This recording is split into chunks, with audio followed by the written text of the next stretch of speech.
Hi everyone, welcome to అపూర్వ వంటలు. బయటేమో వాన పడుతుంది, పెరట్లో వామాకులున్నాయి. అన్నీ కూడా కోసుకొచ్చేసి శుభ్రంగా కడిగేసేసి వాటితో కనుక బజ్జీలు తయారు చేసుకొని తిన్నామంటే ఆరోగ్యానికి ఆరోగ్యం, అలాగే నోటికి కూడా మంచి రుచికరంగా ఉంటాయి. ఈ వామాకు బజ్జీల్ని తయారు చేయటం సో సింపుల్ అండి. అలాగే పిల్లలకైతే వామాకుని రెగ్యులర్గా పెట్టడం వల్ల చాలా హెల్త్ బెనిఫిట్స్ ఉన్నాయి. అసలు ఈ వామాకుని తీసుకోవటం వల్ల ఏమేమి ఆరోగ్య ప్రయోజనాలు ఉన్నాయి, అలాగే ఈ బజ్జీలు ఎలా ప్రిపేర్ చేసుకోవాలో తెలియాలంటే వీడియోని ఎక్కడ స్కిప్ చేయకుండా చూసేసేయండి. పెరట్లో ఉన్న వామాకులను తీసుకొచ్చాను. ఒక 5-6 స్టెమ్స్ వరకు, కొమ్మల వరకు తీసుకొని వాటిని శుభ్రంగా ఆకులు విడలు తీసేసి వాటర్లో వేస్తే వామాకులకున్న మట్టి అంతా కూడా పోతుందండి. చేత్తో రబ్ చేసుకుంటూ ఇలా క్లీన్ చేసేసుకొని వాటిని ఒక జల్లెడలోకి వేసేసుకోండి. ఇలా జల్లెడలోకి వేసుకోవటం వల్ల నీరంతా కూడా కిందకి దిగిపోయి ఆకుకి అసలు నీరు లేకుండా క్లీన్ అవుతాయి. ఇప్పుడు వీటన్నిటిని కూడా ఇలా రెడీ చేసుకొని ఒక గిన్నె మీద పెట్టేసేసుకోండి. నీరంతా కిందకి దిగుతూ ఉంటాయి. ఈ లోపల ఈ వామాకు బజ్జీకి కావాల్సిన పిండిని ప్రిపేర్ చేసుకుందాము.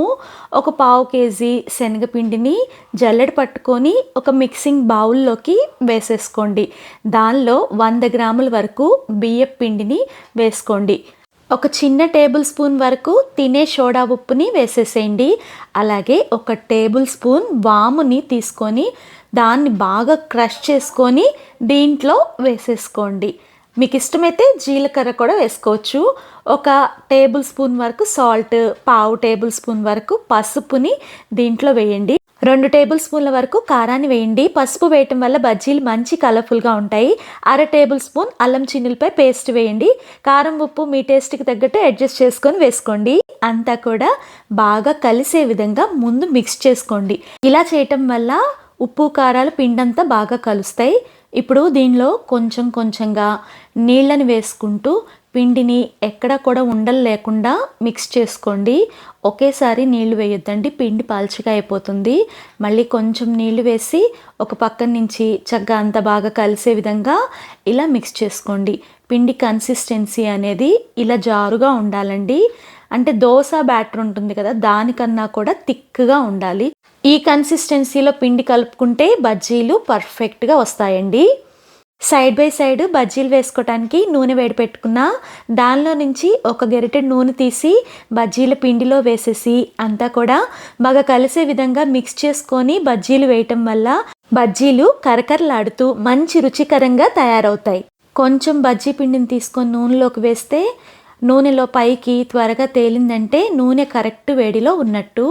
ఇప్పుడు వామాకుని బజ్జీ పిండిలో ముంచేసి అంచులకి గీరామంటే ఎక్స్ట్రా పిండి ఉండదు. అలాగా వామాకుని బజ్జీ పిండిలో ముంచాక ఆయిల్లో డీప్ ఫ్రై చేసుకోవడమేనండి.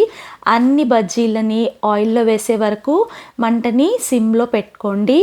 ఇలా అన్నీ వేసుకున్న తర్వాత మంటని medium to high flame adjust చేసుకుంటూ 2 వైపులా టర్న్ చేసుకుంటూ మంచి గోల్డెన్ కలర్కి వచ్చే వరకు కూడా ఫ్రై చేసుకోండి. ఈ బజ్జీలు అయితే ఆయిల్లో వేసినప్పుడు భలే పొంగుతాయండి. అసలు ఎంత బాగుంటాయో చూడటానికి కూడా. ఇంకా సేమ్ ప్రాసెస్లో బజ్జీలన్నీ కూడా ఇలా ప్రిపేర్ చేసుకోవడమే. ఈ వామాకు బజ్జీలు తీసుకోవటం వల్ల అరుగుదల అనేది చాలా బాగా ఇంప్రూవ్ అవుతుంది. అలాగే కాన్స్టిపేషన్ ప్రాబ్లం లాంటివి కూడా తగ్గుతాయి. అలాగే చిన్న చిన్న సమస్యలు మనకి సీజనల్గా వస్తాయి కదండి, దగ్గు, జలుబు, జ్వరం లాంటివి కూడా వామాకుని తీసుకోవటం వల్ల చాలా బాగా తగ్గుతాయి.